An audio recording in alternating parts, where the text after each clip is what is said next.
qu'un citoyen peut faire l'objet d'une enquête et se solder avec la révélation de détournement de deniers publics? Combien de procédures sont pendantes devant une juridiction où c'est un simple citoyen qui a dénoncé? Même auprès de l'OFNAC, c'est des citoyens qui dénoncent. Parfois de l'enrichissement illicite ou des détournements de deniers publics. Des fois, c'est l'agence judiciaire qui porte plainte après avoir reçu une dénonciation. Les corps de contrôle, c'est autre chose. Donc, qu'on ne fasse pas l'amalgame entre rapport, corps de contrôle, rapport d'audit ou d'inspection et une dénonciation. Ici, je dois rappeler que c'est parce que la personne concernée, en l'occurrence M. Moussa Bocar Thiam, est ancien ministre, que la haute cour de justice doit être saisie. Mais je dois rappeler que d'autres personnes, dans ce service, ont fait l'objet d'inculpation et la procédure est pendante devant le pôle judiciaire financier. Pourtant, là-bas, on n'a jamais parlé de rapport. Et il y a eu, sans pour autant préjudicier le fond de l'affaire ou violer le secret de l'instruction, mais il y a eu des déclarations qui se sont tenues et lesquelles personnes ont fait l'objet d'inculpation. Pour certaines, pour échapper à la prison, ont eu à cautionner en nature. Et pour d'autres, devant même des contestations, le pôle judiciaire, par le biais de la commission d'instruction, a eu à les placer sous mandat de dépôt. Ils ont la liberté ou le droit de solliciter la liberté provisoire à toute étape de la procédure. C'est leur droit et la justice appréciera. Donc, la procédure qui nous occupe et qui nous préoccupe aujourd'hui n'est que la suite d'une autre procédure qui est pendante et pour laquelle des personnes, de notre citoyens, sont inculpées et certaines placées sous mandat de dépôt, d'autres en liberté provisoire sous contrôle judiciaire. Donc, qu'on ne fasse pas cet amalgame. On n'a pas besoin ici d'un rapport, une simple dénonciation, suivie d'une enquête, et je précise bien que c'est une enquête de la section de recherche. Des investigations ont été menées, des rapports d'expertise, des sachants ont été requis pour apporter leur concours par rapport à cette situation. Et effectivement, ces rapports existent. Je pense qu'on en a discuté en commission, on m'a interpellé, j'ai même sorti les rapports, j'ai même donné des références, l'auteur de ces rapports, qui ont été en bonne et due forme. Alors, sur ce point, je pense que j'ai été clair. Il n'y a pas de violation. La présomption d'innocence est observée de rigueur lors des travaux en commission. On a rappelé les principes. L'Assemblée nationale n'est pas une juridiction et ne devrait pas constituer un obstacle à ce que la justice soit rendue. Je pense qu'au nom de la reddition des comptes, au nom de la bonne gouvernance et de la transparence, c'est de l'intérêt de la personne concernée de venir répondre devant l'histoire et devant le peuple, de venir répondre devant ses responsabilités parce qu'effectivement, c'est des deniers publics qui ont été confiés. Il ne faut pas s'abriter derrière ce prétexte, oui, on est des opposants, oui, on est à l'étranger, oui, ceci, oui, cela, pour essayer de se dérober ou de s'exonérer de responsabilités. Je pense que nous sommes 14 millions, voire 18 millions de Sénégalais. Le jour où on lui a confié des responsabilités, des deniers publics, un portefeuille ministériel, on lui donne la possibilité de prendre des arrêtés, de nommer à qui il veut. Il n'a jamais invoqué cela. Aujourd'hui, c'est à lui de venir nous dire là où il a mis chaque centime qu'on lui a confié, là où il l'a mis.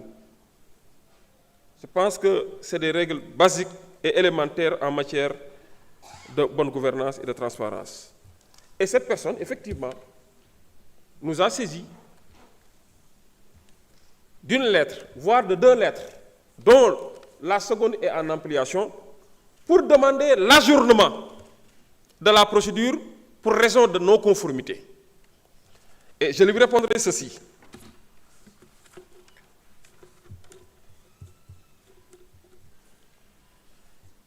Référence, votre lettre en date du 25 février 2026.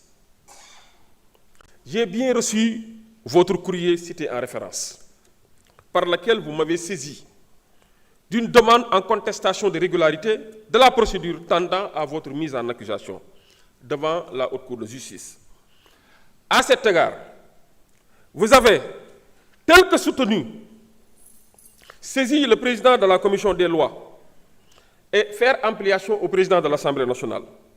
Vous avez également transmis une demande à la présidente du Conseil constitutionnel, au président de la Haute Cour de justice, au procureur général près de la dite Cour. En retour, je vous informe que j'ai pris bonne note de vos démarches.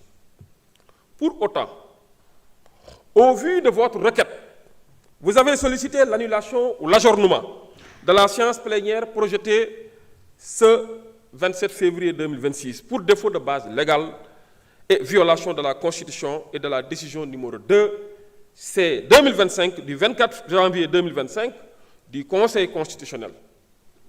En outre, vous avez demandé, le cas échéant, le renvoi de la cause en commission des lois pour mise en conformité. En réponse, je voudrais vous dire ceci. Je voudrais relever en premier lieu que cette décision numéro 2, c'est 2025, du 24 janvier 2025, que dans cette décision, le juge constitutionnel a déclaré contraire à la Constitution l'article 134 du règlement intérieur tel qu'adopté par l'Assemblée nationale dans sa rédaction avant promulgation. Au motif, non pas parce que les dispositions relatives à la Haute Cour de justice étaient inconstitutionnelles, comme vous l'avez soutenu, mais plutôt, compte tenu de ce que dit l'article, avait repris les dispositions des articles 99 et 100 de la Constitution, en omettant de préciser la condition relative au renouvellement des membres de la dite juridiction. C'est ainsi que le règlement intérieur, en vigueur, n'a pas repris le contenu censuré de cet article par le juge constitutionnel.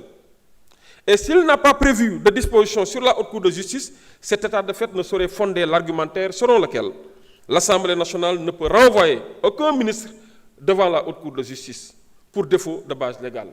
Tout au plus, il demeure que, d'une part, les articles 99 et 100 sus-évoqués ont déjà prévu cette condition afférente au renouvellement.